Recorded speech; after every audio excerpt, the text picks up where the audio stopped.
On n'a pas encore appris la mélodie qui est attribuée à ce cantique. Faudra qu'on s'y attache. Faudra qu'on s'y attelle plutôt. Mais on va chanter ce cantique avec la mélodie du cantique Rédempteur adorable. Mon cantique numéro 33.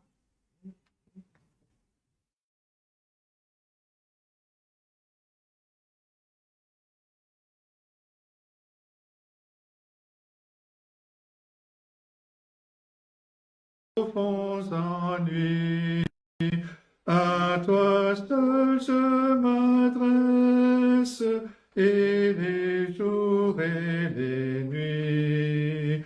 Mon Dieu, prête l'oreille à ma triste clameur, que ma voix te réveille, il en est en Seigneur. Si ta rigueur extrême nos péchés veut compter, ô majesté suprême, qui pourra subsister? Mais ta juste colère fait place à ta bonté, afin qu'on te révère avec humilité. En Dieu je me console dans mes plus grands malheurs, et sa ferme parole apaise mes douleurs. Mon cœur vers lui regarde, et plein d'un saint amour, l'attend comme la garde attend l'aube du jour. Qu'Israël sur Dieu fonde, en tout temps son appui, en lui la grâce abonde, le secours vient de lui. De toutes nos offenses, il nous rachètera. De toutes nos souffrances, il nous délivrera. Je vous invite à nous incliner dans la prière. Prions. Seigneur notre Dieu, notre Père céleste, nous te louons et te bénissons pour ce privilège que tu nous donnes de nous approcher de toi, de venir devant toi pour t'apporter notre louange et notre adoration parce que tu en es digne. Tu es le seul vrai Dieu, créateur de toutes choses. Tu es le Dieu souverain, celui qui contrôle, qui dirige toutes choses de manière parfaite, qui exécute ta volonté et personne ne peut t'en empêcher. Tu es le Dieu tout-puissant. Tu es le Dieu parfait, 3 fois saint, pur, majestueux.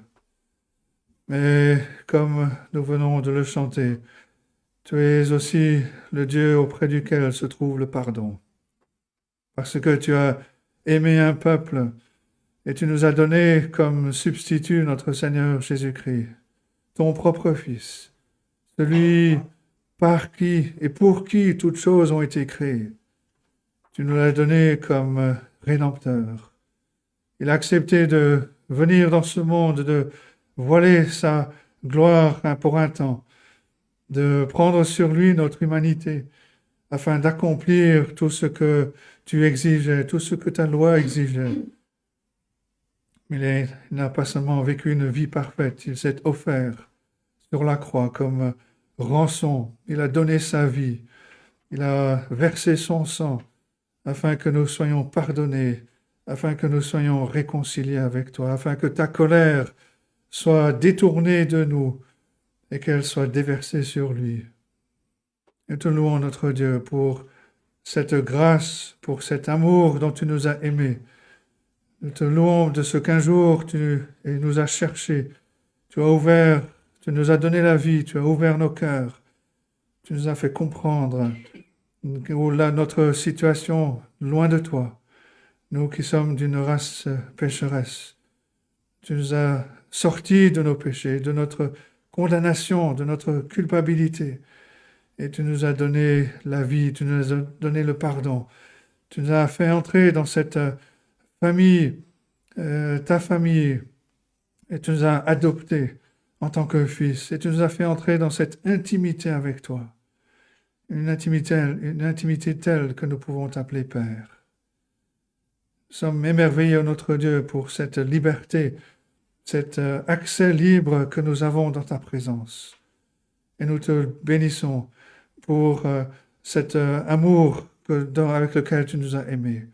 Et pour cet amour que tu nous renouvelles jour après jour, pour ces instants que tu nous permets de passer ensemble, pour te louer et pour t'adorer. Et notre prière encore ce matin, c'est que tu viennes parmi ton peuple, que tu nous assistes, que ton esprit accompagne la lecture et la proclamation de ta parole, et que ton peuple soit encouragé encore aujourd'hui, que ton peuple soit édifié, et que notre amour pour toi ne cesse de grandir en réponse à ton amour pour nous. Viens donc bénir ces instants et reçois la reconnaissance de nos cœurs, nous te le prions, au nom de notre Seigneur et Sauveur Jésus-Christ. Amen. Notre première lecture ce matin est dans l'Ancien Testament, dans le livre de Michée. Il fait partie des petits prophètes. Michée au chapitre 7.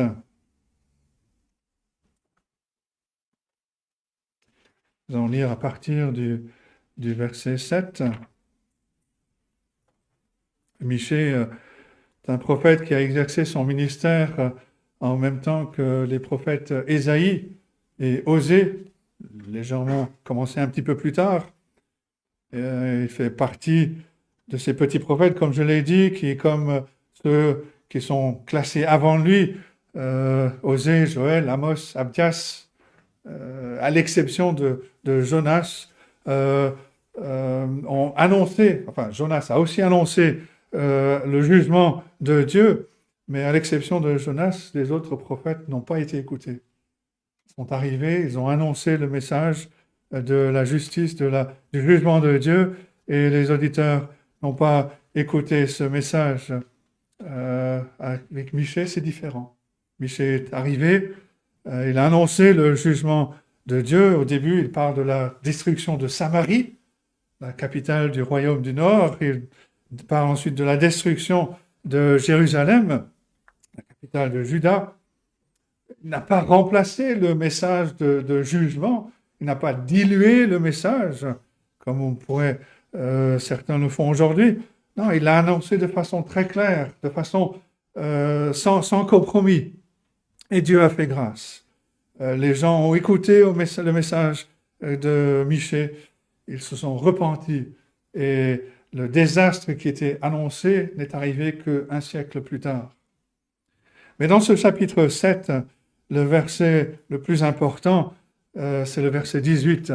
« Quel Dieu est semblable à toi, qui pardonne l'iniquité, qui oublie les péchés du reste de ton héritage. Il ne garde pas sa colère à toujours, car il prend plaisir à la miséricorde. » Et on a ici un genre de jeu de mots avec le nom du prophète. Que le nom du prophète pose la question. Le nom du prophète veut dire « qui est comme l'Éternel ?» Et là, à la fin de ce livre, il y a la réponse. Personne n'est comme l'Éternel. Et dans ce chapitre 7, si on veut le survoler, on a d'abord le fait que la description que Dieu est incomparable dans ses jugements. Ce sont les premiers versets, les 6 premiers versets. Ensuite, les versets 8 à 17, il est incomparable dans la délivrance qu'il accomplit. Au verset 14, il est incomparable dans le soin qu'il apporte en tant que berger de ses brebis. Il est incomparable dans le pardon qu'il accorde. Versets 18 à 20, il est incomparable dans sa fidélité aux promesses qu'il a faites dans le cadre de l'alliance de grâce. Et quel espoir avons-nous, si ce n'est le fait que Dieu est fidèle à ses promesses de grâce. Il promet le pardon et il l'accomplit. Est-ce qu'on peut espérer gagner la bataille contre le péché par nos propres forces? Non. Est-ce qu'on peut imaginer être capable de réformer sa vie suffisamment pour être présentable devant Dieu? Non. Mais Dieu promet. Il promet le pardon. Il promet la liberté. Et Dieu est fidèle à sa promesse. Et il accorde le pardon de nos fautes en Jésus-Christ. Et concernant ces promesses, concernant cette espérance que nous avons, l'auteur de la lettre aux Hébreux écrit, cette espérance, nous la possédons comme une encre de l'âme, sûre et solide. Elle pénètre au-delà du voile, là où Jésus est entré pour nous comme précurseur. Et c'est là ce qui fait notre espérance. Nous pouvons nous réjouir que personne n'est comme notre Dieu, comme l'Éternel. Quel Dieu est semblable à toi? Nous allons donc lire ce chapitre, donc à partir du verset 7 jusqu'à la fin du chapitre de Michée. Et voici donc la parole de Dieu.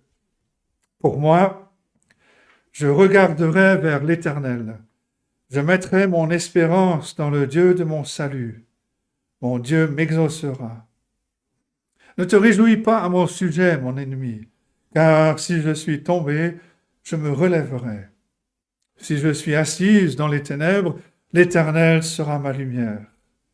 Je supporterai la colère de l'Éternel, puisque j'ai péché contre lui, jusqu'à ce qu'il défende ma cause et me fasse droit.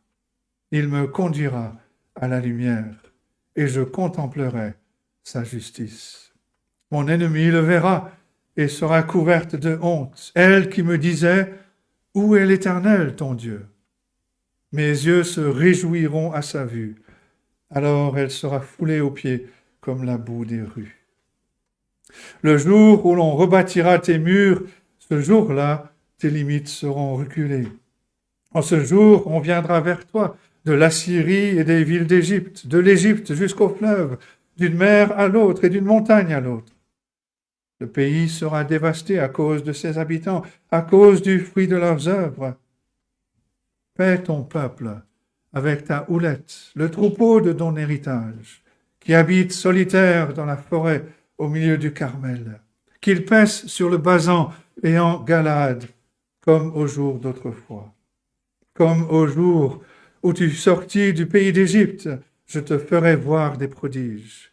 Les nations le verront et seront confuses avec toute leur puissance. Elles mettront la main sur la bouche, leurs oreilles seront assourdies. Elles lécheront la poussière comme le serpent, comme les reptiles de la terre. Et elles seront saisies de frayeur hors de leur forteresse. Elles trembleront devant l'Éternel notre Dieu. Elles te craindront. Quel Dieu est semblable à toi, qui pardonne l'iniquité, qui oublie les péchés du reste de ton héritage. Il ne garde pas sa colère à toujours, car il prend plaisir à la miséricorde. Il aura encore compassion de nous. Il mettra sous ses pieds nos iniquités. Tu jetteras au fond de la mer tous leurs péchés. Tu témoigneras de la fidélité à Jacob, de la bonté à Abraham, comme tu l'as juré à nos pères au jour d'autrefois. Et jusque-là, la parole de Dieu. Je vous invite à ouvrir vos recueils de cantiques pour chanter au numéro 342. 342. Ô joie immense, infinie, qui nous remplit chaque jour, joie éternelle et bénie, qui nous vient du Dieu d'amour. Quel bonheur! Dieu nous fait grâce, il nous offre son pardon, son secours est efficace, il nous comble par ses dons. Cantique numéro 342.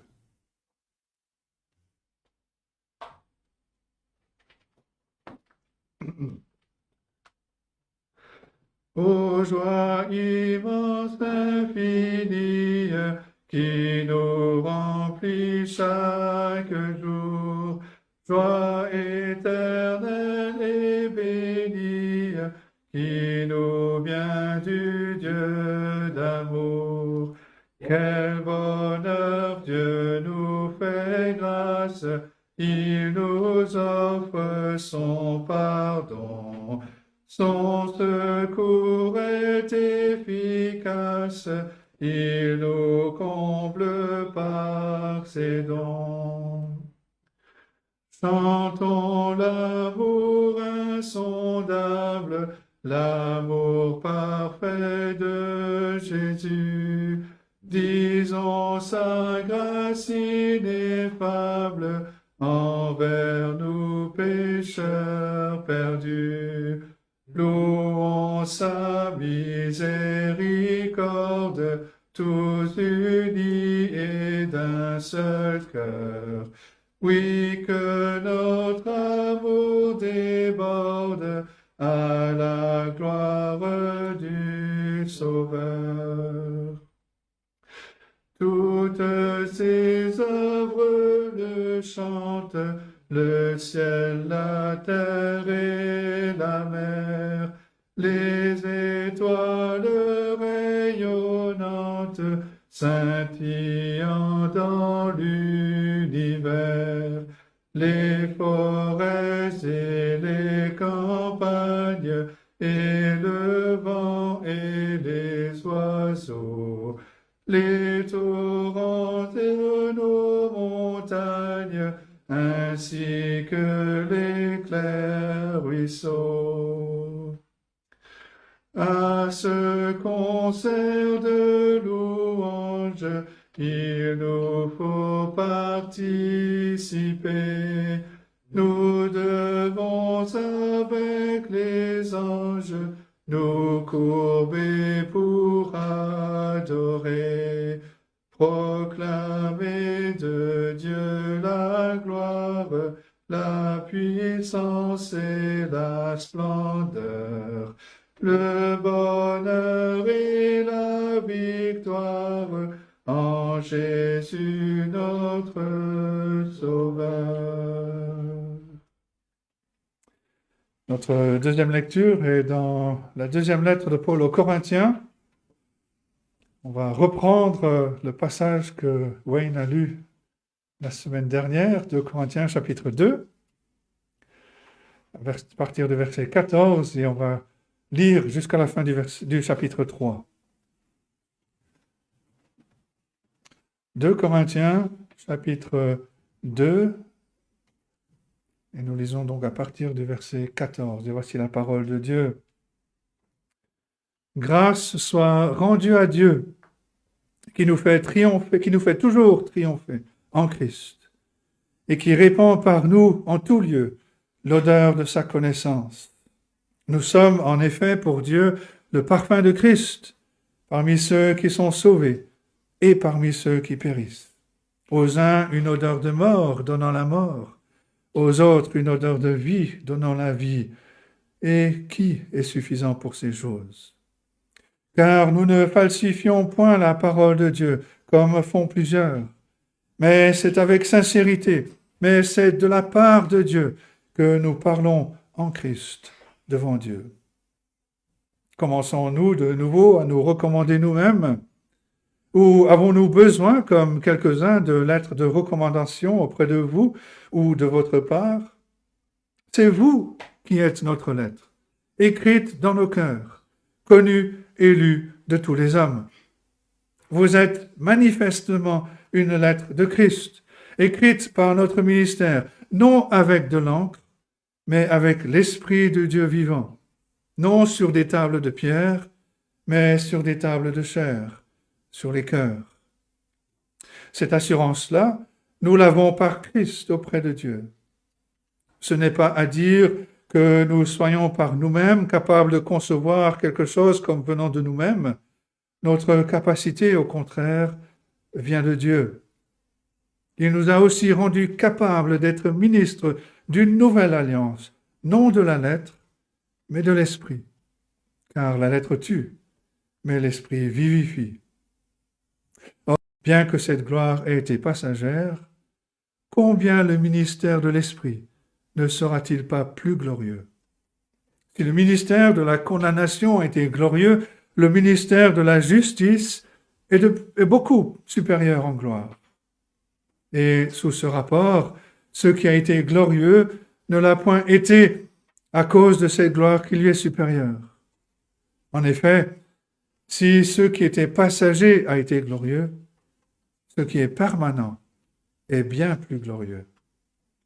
Ayant donc cette espérance, nous usons d'une grande liberté et nous ne faisons pas comme Moïse qui mettait un voile sur son visage pour que les fils d'Israël ne fixent pas les regards sur la fin de ce qui était passager. Mais ils sont devenus durs d'entendement, car jusqu'à ce jour, le même voile demeure quand ils font la lecture de l'Ancien Testament. Et il ne se lève pas, parce que c'est en Christ qu'il disparaît. Jusqu'à ce jour, quand on lit Moïse, un voile est jeté sur leur cœur. Mais lorsque les cœurs se convertissent au Seigneur, le voile est ôté. Or, le Seigneur, c'est l'Esprit. Et là où est l'Esprit du Seigneur, là est la liberté. Nous tous, dont le visage découvert reflète la gloire du Seigneur, nous sommes transformés en la même image, de gloire en gloire, par l'Esprit du Seigneur. Et jusque-là, la parole de Dieu. Je vous invite à nous incliner dans la prière. Seigneur notre Dieu, notre Père Céleste, nous te louons. Te bénissons pour ce privilège de pouvoir lire et méditer ta parole. Te bénissons pour la manière dont tu as gardé cette parole pour que nous puissions la lire aujourd'hui. Te bénissons pour la richesse de cette parole.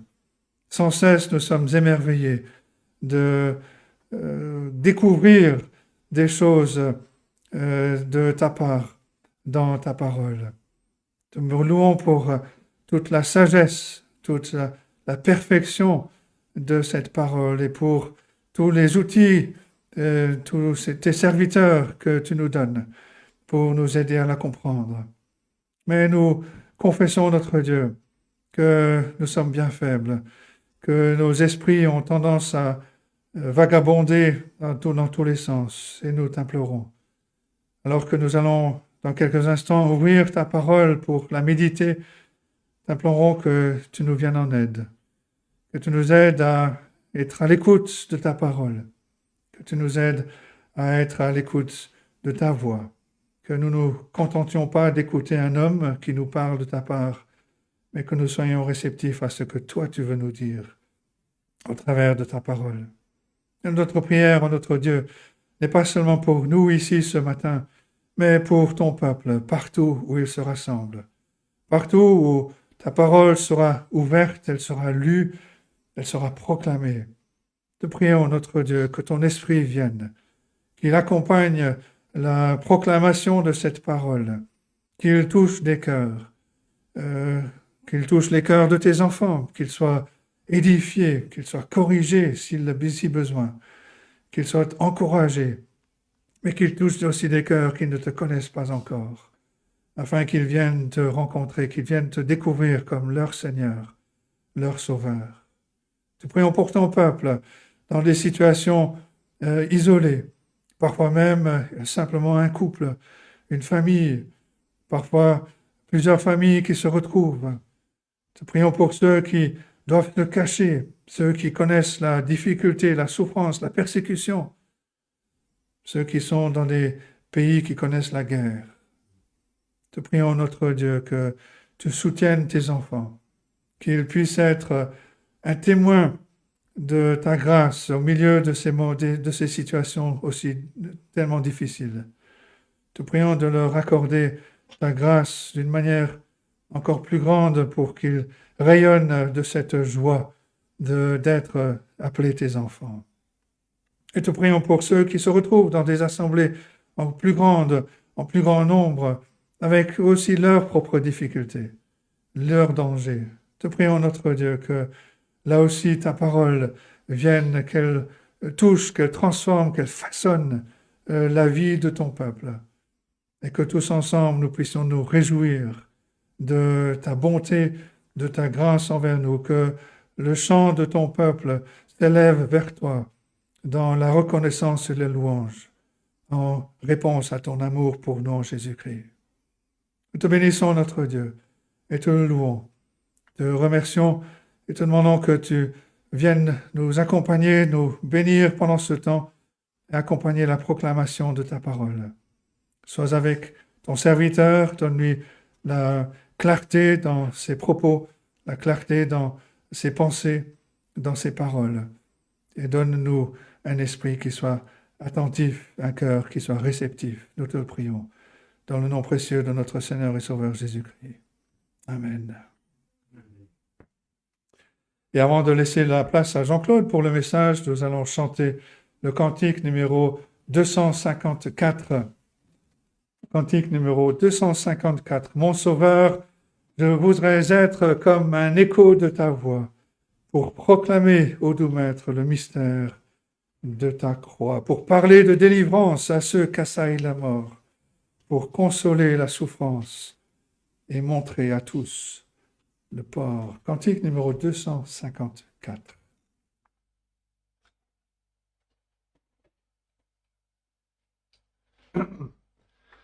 Mon Sauveur, je voudrais être comme un écho de ta voix, pour proclamer au doux Maître le mystère de ta croix, pour parler de délivrance à ceux qu'assaille la mort, pour consoler la souffrance et montrer à tous le port. Mon Sauveur, je voudrais être une fleur de tes parvis, briller pour toi seul, ô Maître, puisque par toi seul je vis. Dans le silence répandre le parfum de ton amour, dans la nuit obscure attendre l'aurore de ton retour.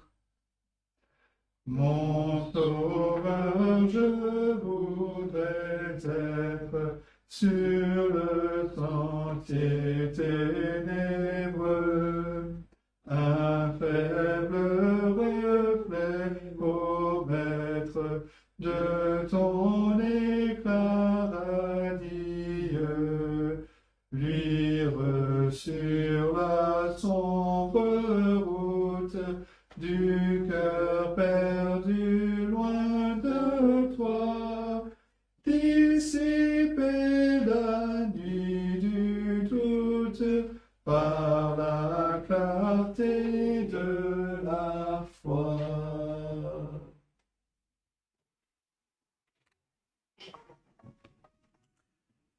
Bien, nous allons aller dans le livre de la Genèse, chapitre 39. Et ce matin, nous allons considérer l'Éternel en Égypte.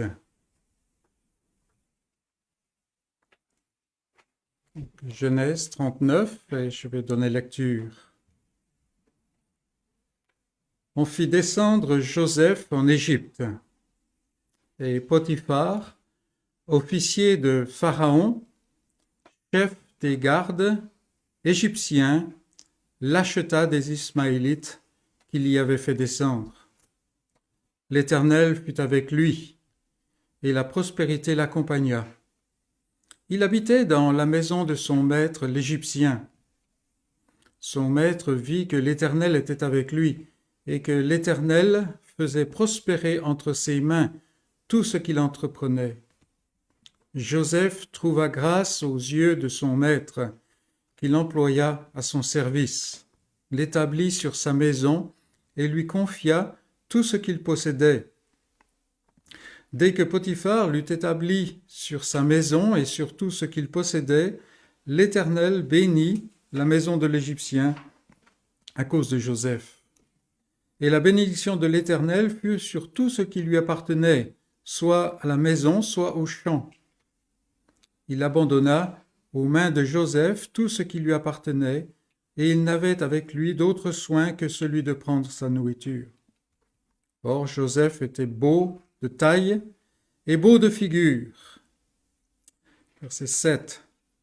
Après ces choses, il arriva que la femme de son maître porta les yeux sur Joseph et dit « Couche avec moi ».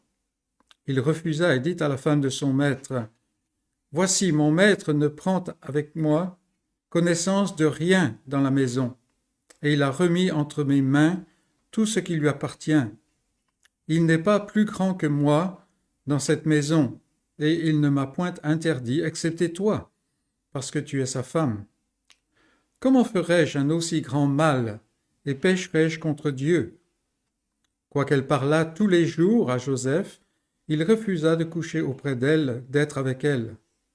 Un jour, qu'il était entré dans la maison pour faire son ouvrage et qu'il n'y avait là aucun des gens de la maison, elle le saisit par son vêtement en disant « Couche avec moi ».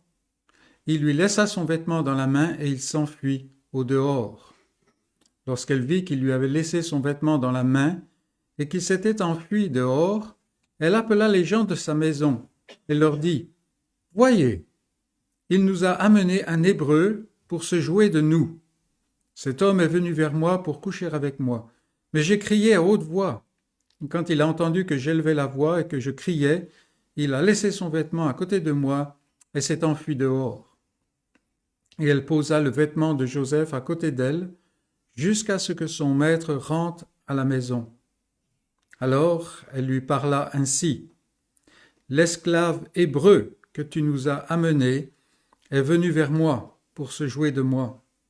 Et comme j'ai élevé la voix et que j'ai crié, il a laissé son vêtement à côté de moi et s'est enfui dehors. » Après avoir entendu les paroles de sa femme, qui lui disait « Voilà ce qu'a m'a fait ton esclave », le maître de Joseph fut enflammé de colère. Il prit Joseph et le mit dans la prison, dans le lieu où les prisonniers du roi étaient enfermés. Il fut là, en prison. L'Éternel fut avec Joseph, et il étendit sur lui sa bonté. Il le mit en faveur aux yeux du chef de la prison, et le chef de la prison plaça sous sa surveillance tous les prisonniers qui étaient dans la prison, et rien ne s'y faisait que par lui. Le chef de la prison ne prenait aucune connaissance de ce que Joseph avait en main, parce que l'Éternel était avec lui. Et l'Éternel donnait de la réussite à ce qu'il faisait. C'est là la parole de Dieu. Donc nous reprenons au début de notre chapitre 39, la fin du chapitre 37 que nous avons vu il y a quelque temps. Et on pourrait regarder le chapitre 38 que nous avons vu la semaine dernière avec les mésaventures de Judas, Tamar, l'aspect sordide de ces choses. On pourrait regarder cela comme une sorte d'excursus au récit principal, un genre d'à côté. Mais comme nous avons vu la semaine dernière, cet épisode, chapitre 38, est important pour expliquer comment celui qui se tiendra dans son alliance. Et c'est intéressant, probable que Paul pensait à cela dans certains de ses écrits, comment Dieu prend Judas, qui est vraiment au fond, qui est l'homme qui est probablement le moins propice pour faire quoi que ce soit. Et il le fait venir dans cette alliance de laquelle vient celui qui est tout, qui est en fait le centre des cieux, de la gloire céleste, qui va venir dans la pauvreté la plus abjecte afin d'accomplir le salut de son peuple. C'est ainsi que Dieu accomplit son dessein de grâce. Et donc le chapitre 38 est très important. Et ça n'est pas ce petit à côté, cette parenthèse, cet excursus. Au contraire. En fait, maintenant nous sommes déjà bien engagés dans l'histoire de Joseph. Et cette histoire, qui va nous accompagner presque à la fin on pourrait dire carrément jusqu'à la fin du livre de la Genèse, cette histoire de Joseph nous paraît être le récit principal. Mais en fait, il vaudrait mieux le considérer comme un à côté. Ça va nous prendre pas mal de chapitres, n'est-ce pas? On est déjà avec Joseph depuis un moment, comme je dis, et on ira jusqu'au bout avec Joseph, mais en quelque sorte, cette histoire de Joseph, c'est un à côté. Elle ne fait pas vraiment partie, ce n'est pas l'échine de l'histoire principale que Moïse raconte ici. Rappelons-nous que la Genèse nous montre comment Dieu fait avancer sa promesse d'alliance et nous annonce celui qui doit venir. Et elle le fait, le livre de la Genèse le fait en particulier à travers la lignée choisie, la lignée d'Abraham. Abraham a été choisi, appelé, il a reçu les promesses de l'alliance et il les a communiquées, et c'est ainsi que nous avons vu. Or, avec Joseph, ce développement de la promesse de l'alliance est en quelque sorte mis en pause. Tout au moins jusqu'à la fin de la Genèse. Ensuite, on reprend. Joseph, lui-même, tout important qu'il est, ne se tient pas dans la lignée de la promesse, quand bien même il est au bénéfice de la promesse. Mais la promesse ne va pas s'accomplir à travers lui, comme nous avons vu la semaine dernière. Que dire alors de Joseph? Il est très important, car il nous donne une image très précise de celui qui doit venir accomplir le salut des siens. Et on va continuer à voir des tas de parallèles, des tas de prophéties à travers la personne de Joseph et les aventures qu'il vit, son expérience. Et Joseph nous montre en partie comment Dieu accomplit ce dessein, comment celui que Dieu va envoyer va accomplir ce dessein. C'est une image très précise. Alors, si Joseph n'est pas l'héritier de la promesse de l'alliance, il n'en est pas moins un sauveur, petit s, pour son époque. Une illustration, en fait, du grand sauveur, avec un S majuscule, ce sauveur eschatologique qui va venir à la fin des temps et qui est venu et qui doit revenir. Donc ici, nous avons l'image que Joseph nous présente. Et notamment, l'exemple de Joseph montre deux choses en particulier. Je parle de l'exemple jusqu'à maintenant. Ce que nous avons vu jusqu'à maintenant, c'est un peu un cours de révision, de remise à niveau. Pour commencer, première chose, la haine que lui vouent ses frères ne concerne pas Joseph en lui-même. Ce n'est qu'un adolescent. Mais cette haine, c'est plutôt contre ce que Dieu fait de lui. C'est parce qu'il est choisi par le Père.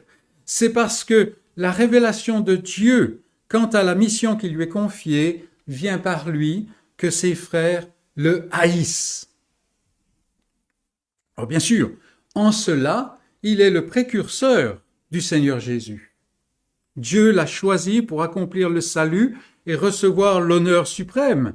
Il vient pour mettre à mort le péché que l'homme aime tant. Et c'est là la raison de la haine de l'homme pécheur contre le Sauveur. Un simple Jésus moral, il va jouir d'une certaine tolérance de la part du monde.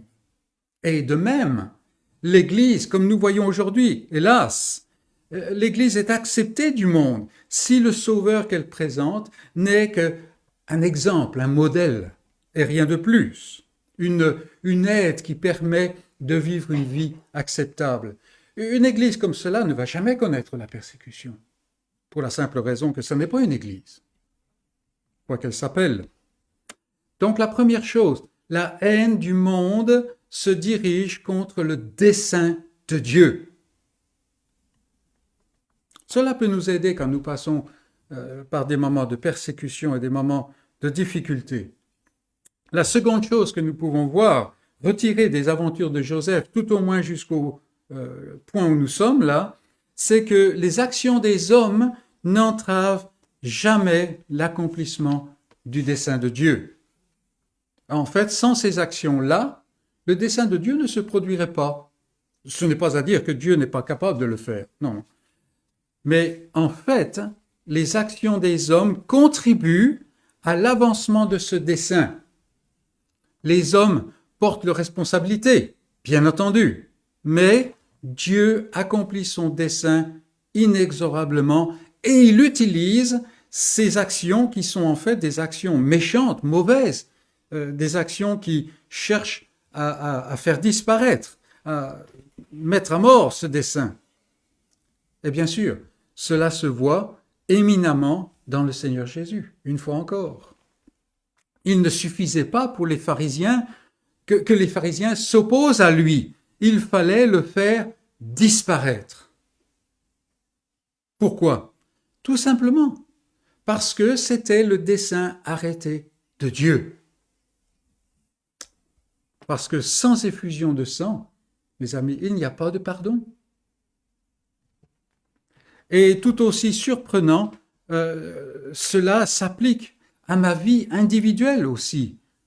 Comme le dit Paul, c'est par beaucoup de persécutions, de tribulations que nous devons parvenir à la vie éternelle. Si nous attendons d'avoir une vie facile, alors il vaut mieux oublier l'Évangile tout de suite. La mort du Seigneur sur la croix a été une tragédie terrible. Pensons simplement aux propos de ces deux disciples abattus sur le chemin d'Emmaüs, vous vous rappelez, nous pensions que ce serait lui. Voilà, c'est déjà le 4e jour, n'est-ce pas? Et quelle est la réponse? La réponse c'est, ne fallait-il pas que ces choses se passent ainsi? C'est par la croix que s'accomplissait le dessein de Dieu. Et alors que Joseph disparaît dans la poussière de la caravane des Ismaélites, celui qui a bien lu le récit peut se demander qu'est-ce qui va se passer maintenant? On a eu des révélations, on a eu une image. Qu'est-ce qui se passe maintenant? Tout semble perdu. Car nous avons oublié, en fait, la prophétie du chapitre 15. Et vous vous dites, mais de quoi est-ce qu'il parle? Exactement, nous l'avons oublié. Cette prophétie selon laquelle les descendants d'Abraham iront dans une nation étrangère et ils seront asservis pendant plusieurs siècles, puis délivrés par l'Éternel. Et c'est une promesse qui est donnée au moment de l'alliance, quand l'alliance a été coupée, quand la flamme est passée au milieu des carcasses, n'est-ce pas? Une prophétie, on l'a oubliée. Et qu'en est-il devenu? Elle est en train de s'accomplir. La promesse de l'alliance vient dès la chute dans le péché. Et elle concerne la libération d'une créature qui est asservie au péché. N'oublions pas cela. Parce que nous allons voir, notamment dans les chapitres qui viennent, que beaucoup de réussite dans la vie de Joseph. Mais ça n'est pas la chose importante. La chose importante, c'est que Dieu accomplit son œuvre et il le fait à travers beaucoup de douleurs. Et Joseph, esclave, vendu, marche vers l'Égypte. Il arrive en Égypte et il n'en ressortira jamais, sinon par la foi. Et nous verrons ça à la toute fin du livre. Bien sûr, Là encore, nous pensons à celui qui volontairement a quitté la maison de son père pour s'assujettir au sort de son peuple, pour subir le sort de son peuple. Il a quitté la gloire céleste et il s'est soumis aux exigences de la loi de Dieu, ainsi qu'à la sentence de la justice de Dieu. Joseph est en Égypte, mais Moïse nous annonce quelque chose d'étonnant. Joseph n'est pas le seul à être en Égypte. Et c'est notre premier point. L'Éternel fut avec lui en Égypte. Et dans le chapitre 39, le chapitre que nous considérons ce matin, cette phrase vient à 4 reprises. J'ouvre une toute petite parenthèse. Rien qu'à la lecture du chapitre 39, on s'aperçoit qu'on pourrait passer plusieurs mois simplement à l'examiner et à en retirer toute la moelle qu'il y a dedans. Mais il nous faut nous limiter, n'est-ce pas? Parce que nous ne voulons pas voir simplement un récit de la vie de Joseph, mais cette promesse de l'alliance. Donc, la phrase là, « L'Éternel fut avec lui » ou quelque chose de semblable revient 4 fois dans notre chapitre. Et il est donc important de bien la comprendre, de voir ce que cela veut dire. En effet, 2 de ces occurrences nous disent que la présence de Dieu avec lui résultait en ce que la prospérité l'accompagna. Parce que l'Éternel était avec lui, les choses réussissaient autour de lui. Nous lisons aussi que l'Éternel donnait de la réussite à ce qu'il faisait. Très peu parmi nous auront de la difficulté à voir que l'Éternel était avec Joseph, puisque tout lui réussissait. Ça semble tout à fait normal, n'est-ce pas? Tout le monde associe la bénédiction ou la chance à la réussite et la prospérité. Si tout va bien, on est béni, n'est-ce pas? Et effectivement, Joseph bénéficie de la faveur de Potiphar. Son ascension professionnelle est fulgurante. De nouvel esclave étranger, il ne tarde pas à s'élever au rang d'intendant. En fait, il est le gestionnaire et même il est un fin stratège parce que les affaires de son maître florissent. Oui, pas de doute, l'Éternel est avec Joseph et cela se voit. Ce disant, nous oublions quelle est la réalité de sa situation. Joseph n'est plus dans la maison de son père. Il n'est plus au sein de la communauté de l'Alliance. Il est en Égypte. Nous avons oublié la haine de ses frères qui a finalement payé. Ils se sont débarrassés de lui. Nous avons oublié le terrible voyage en Égypte. C'était probablement pas de la première classe. Nous avons oublié le marché d'esclaves, où on le considère comme un animal, où on troque, on va négocier un prix pour lui. Et nous oublions son entrée dans une maison étrangère, où il faut qu'il apprenne des tas de choses. Nous oublions ce travail incessant comme esclave, sans même un merci. Parce qu'il a coûté cher, probablement. C'est un beau gars. Voilà la réalité de Joseph. Alors, comment est-ce qu'on peut dire « l'Éternel fut avec lui » ? Vous voyez un peu la superficialité d'une telle phrase. Souvent. N'est-ce pas un lieu commun irréfléchi? C'est un peu comme quand les gens passent par des moments difficiles et puis quelqu'un va essayer de les encourager en disant « ça va aller, ça va aller ». Oui, Joseph, ça va aller. L'Éternel est avec toi, tu vas être béni. Le Dieu qu'il connaissait et qu'il servait n'était pas n'importe quel Dieu. C'est celui qui a promis, celui qui fait tout ce qu'il a décidé, celui qui appelle à l'existence ce qui n'est pas. Et Joseph a tout le bagage, on pourrait dire, il a tout l'apport de ce qu'on a vu déjà dans la Genèse.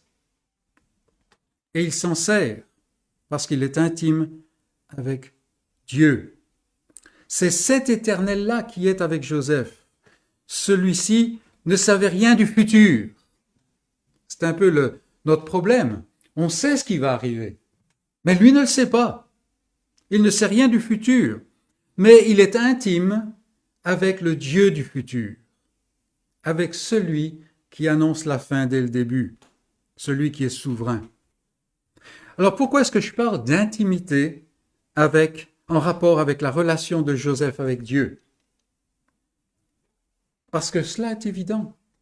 Cela est évident. Sa relation avec Dieu n'est pas tributaire des circonstances. Et c'est un signe d'intimité. Pour beaucoup d'hommes, les revers de fortune engendrent la plainte, la haine, la paresse, la malhonnêteté et toutes sortes de choses semblables, n'est-ce pas?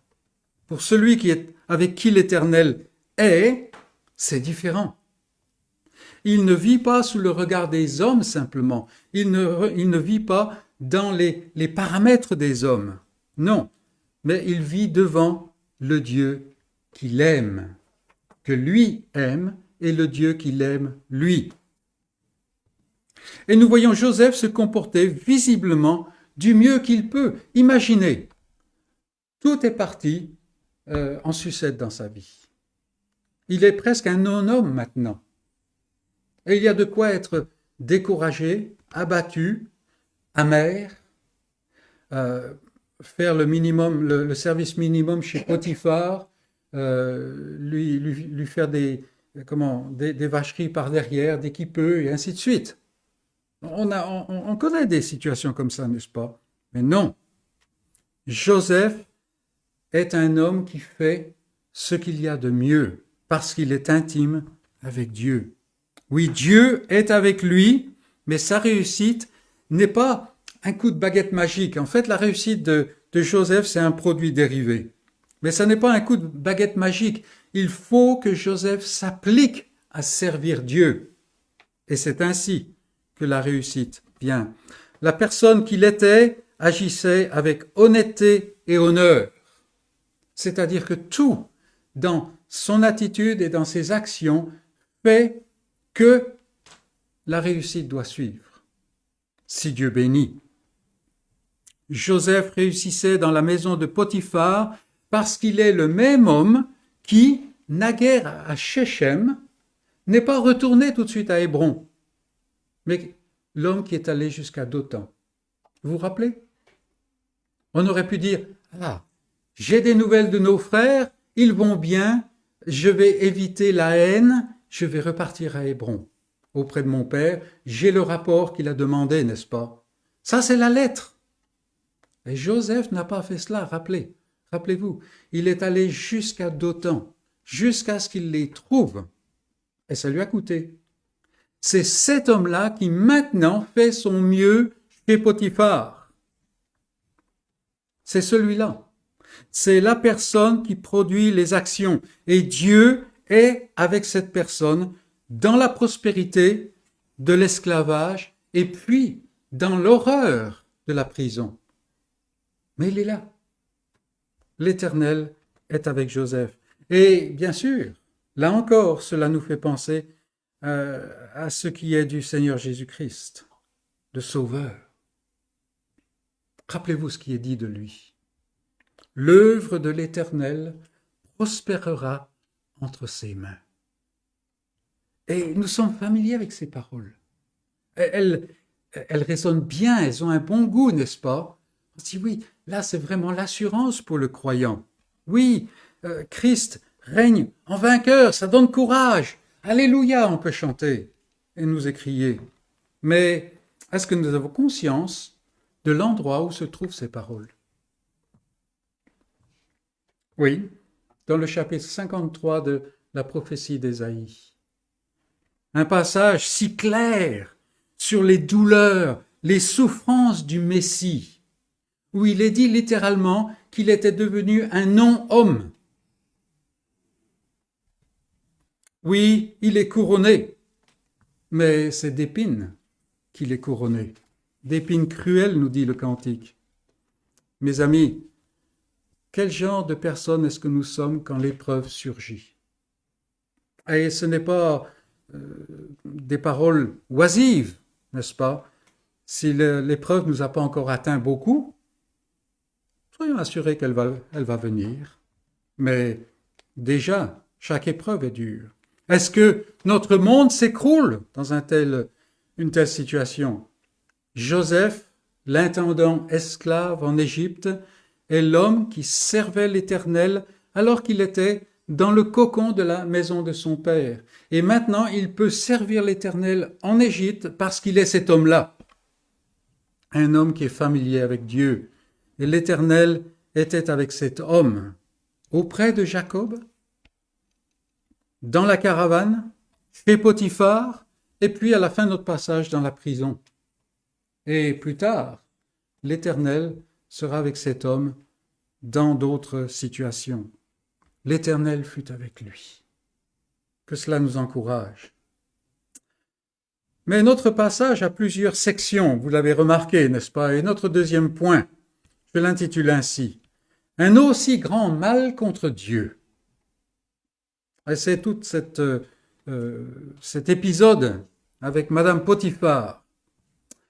Une des caractéristiques de cette vie présente, c'est que tout change et rien n'est stable.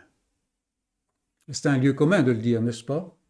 Vous vous endormez le soir avec tous vos projets bien ficelés, vous avez déjà prévu toute la journée qui va suivre, et tout cela pour vous réveiller et constater que tout est tombé à l'eau.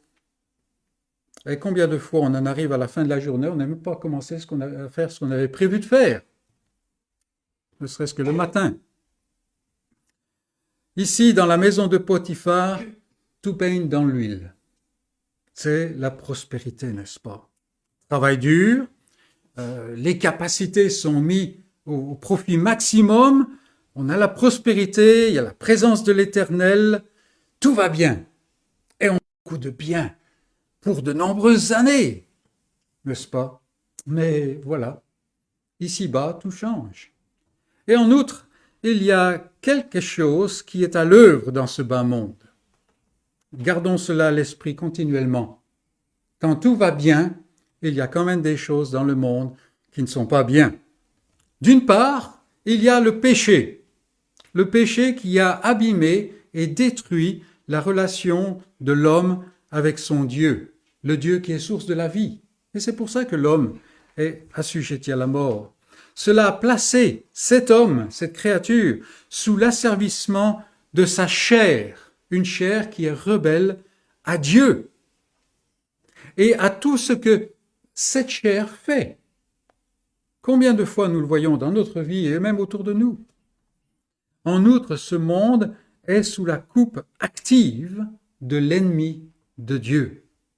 Ce sont deux réalités. Tout va bien et patatrac, voilà l'épreuve. Et l'épreuve vient du péché et de la haine de l'ennemi de Dieu. Dans le cas de Joseph, nous avons un signe avant-coureur. Moïse nous le donne. Parce que le texte nous dit qu'en fait, Joseph, il était beau gosse. Un jeune homme à l'époque, n'est-ce pas?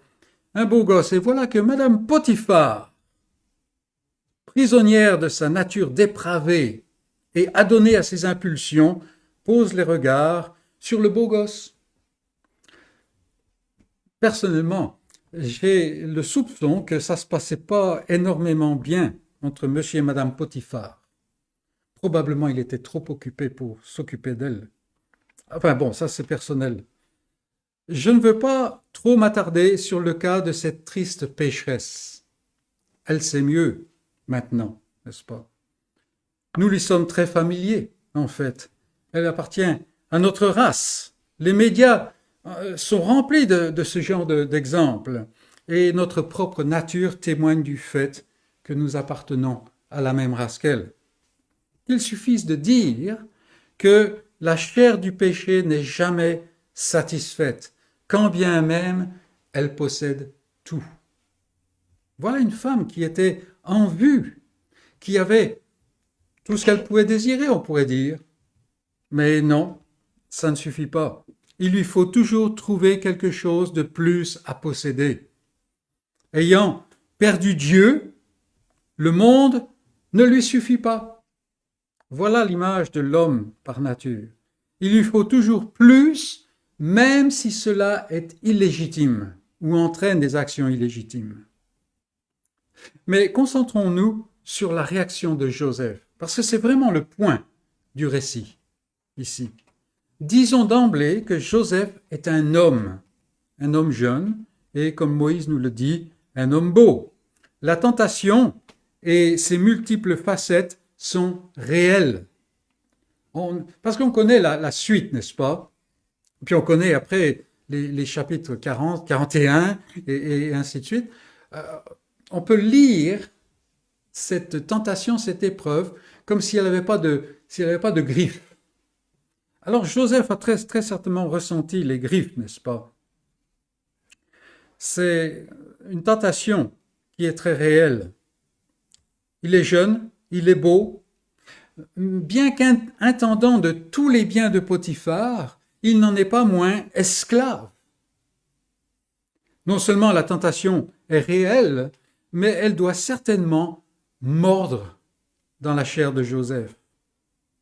Joseph est un homme. Si celui qui était parfait, qui viendra plus tard, a ressenti la tentation très violemment, n'est-ce pas, au point de rejeter le diable d'une façon catégorique, alors combien plus quelqu'un comme Joseph.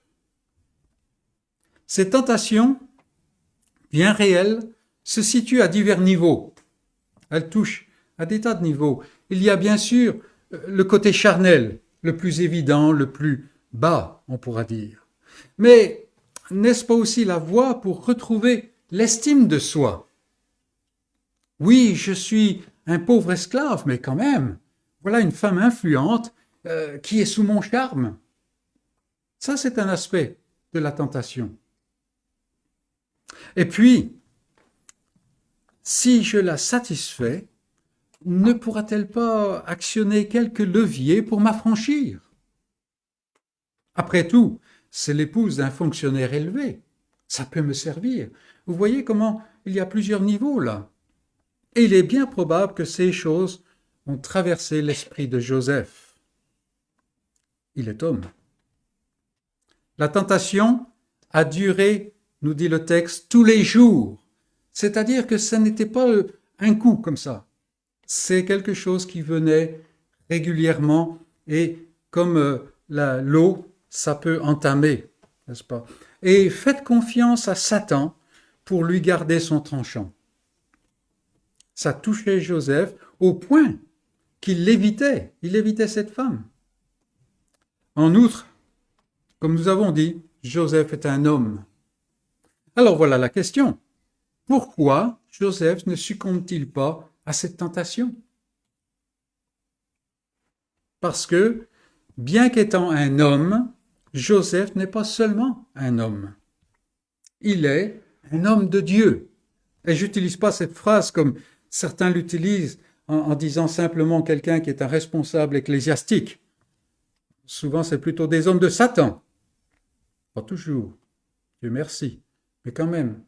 Mais Joseph est un homme de Dieu. Ce n'est pas simplement dans l'intendance que Dieu est avec lui pour faire réussir ce qu'il entreprend. Non, Dieu est avec lui dans la tentation.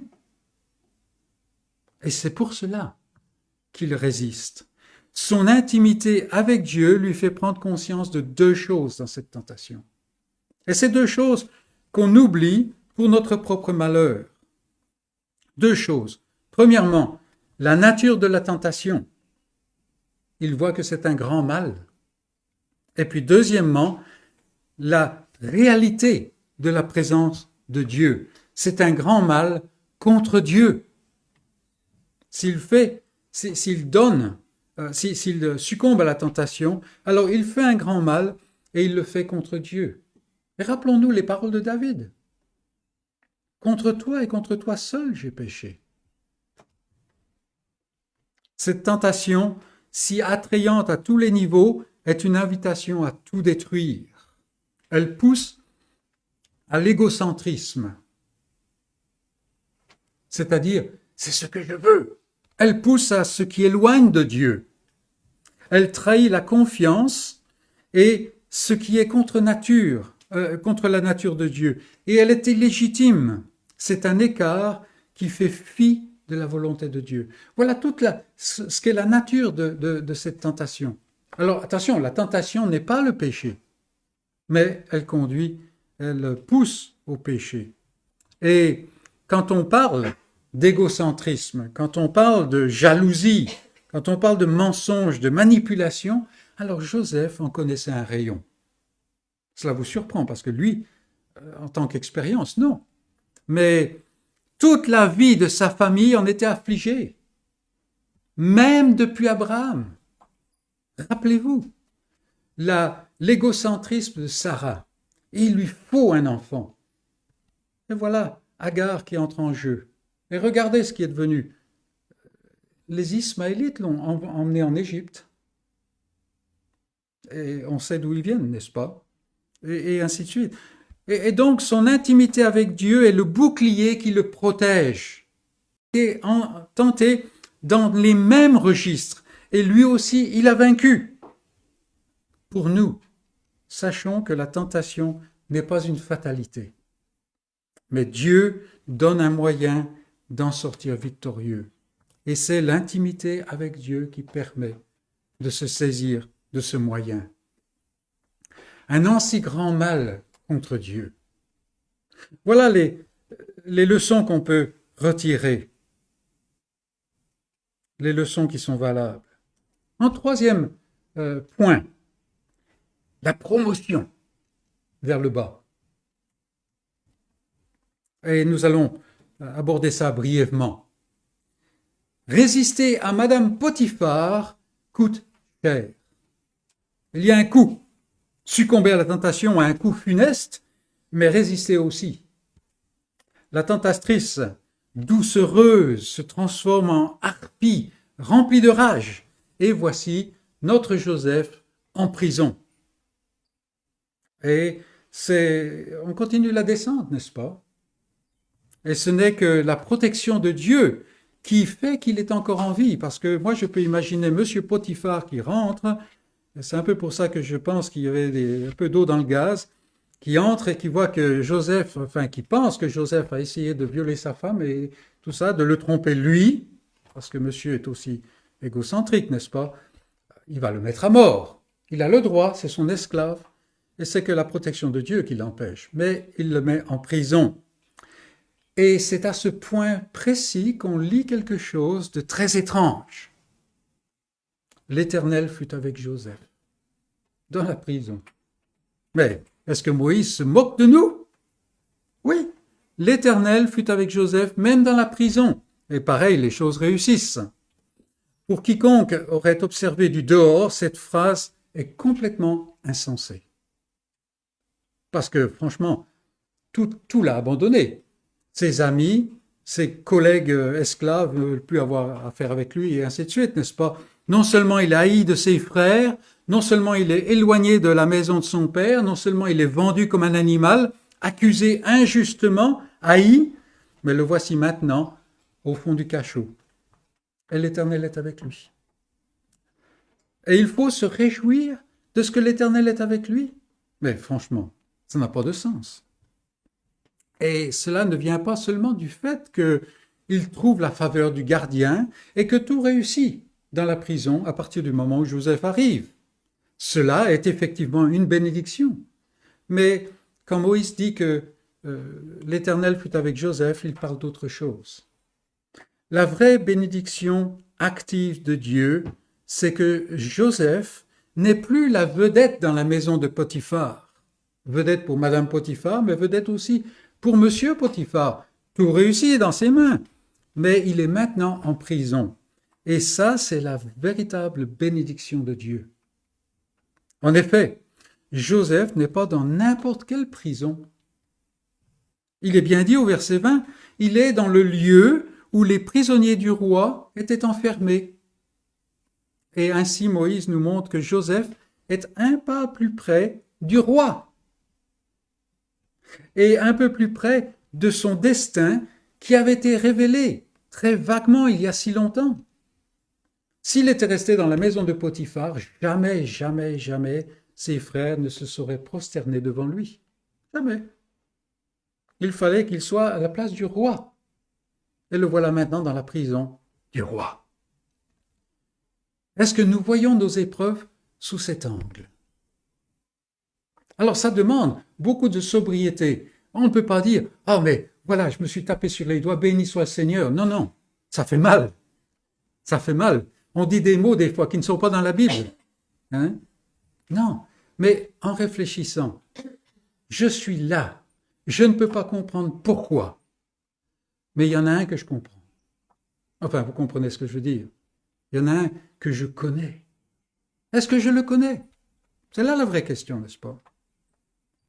Joseph est un pas plus près de son destin.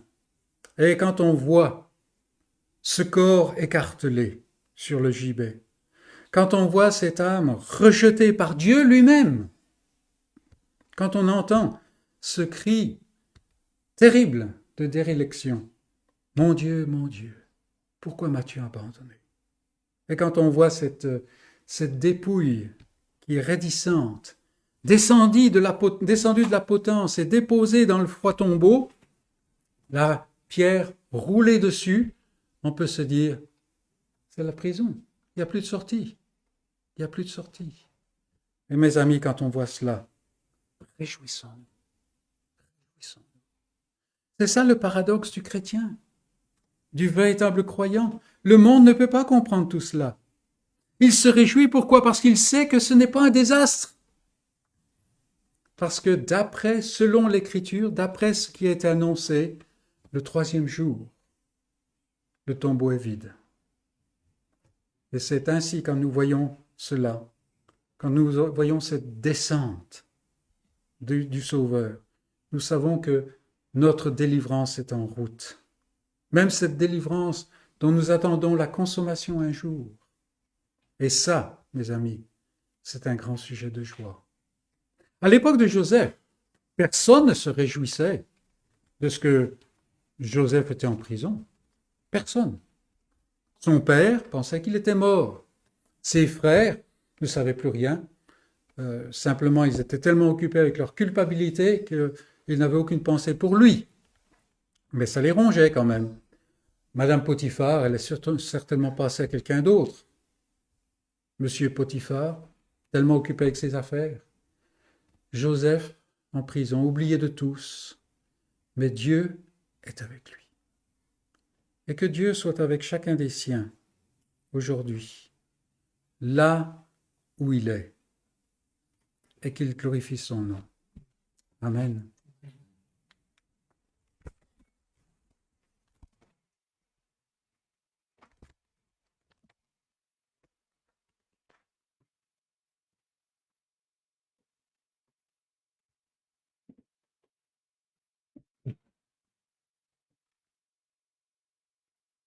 Je vous invite à ouvrir les recueils de cantiques pour la vie éternelle et les combles de bien. Cantique numéro 313.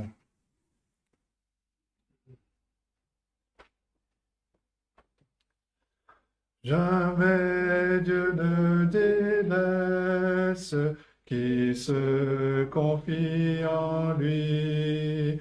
Si le monde m'oppresse, Jésus, c'est mon appui. Ce Dieu tendre et fidèle, gardant sa paix des siens, pour la vie éternelle et les combles de bien. Je veux, sachant qu'il m'aime, me remettre à ses soins, beaucoup mieux que moi-même, il connaît mes besoins. Ce Dieu plein de tendresse faiblesse confondrait-il ma foi? Non plus le mal me presse, plus il est près de moi. Seigneur, par l'efficace du sang versé pour moi, accorde-moi la grâce de vivre tout pour toi. C'est la vie éternelle, déjà dès ici-bas, jusqu'au jour qui m'appelle à passer dans tes bras. Nous allons terminer avec cette bénédiction que nous trouvons dans le livre des Nombres, chapitre 6. Que l'Éternel te bénisse et qu'il te garde. Que l'Éternel fasse luire sa face sur toi et qu'il t'accorde sa grâce. Que l'Éternel tourne sa face vers toi et qu'il te donne la paix. Amen. Bon dimanche et bonne semaine à tous.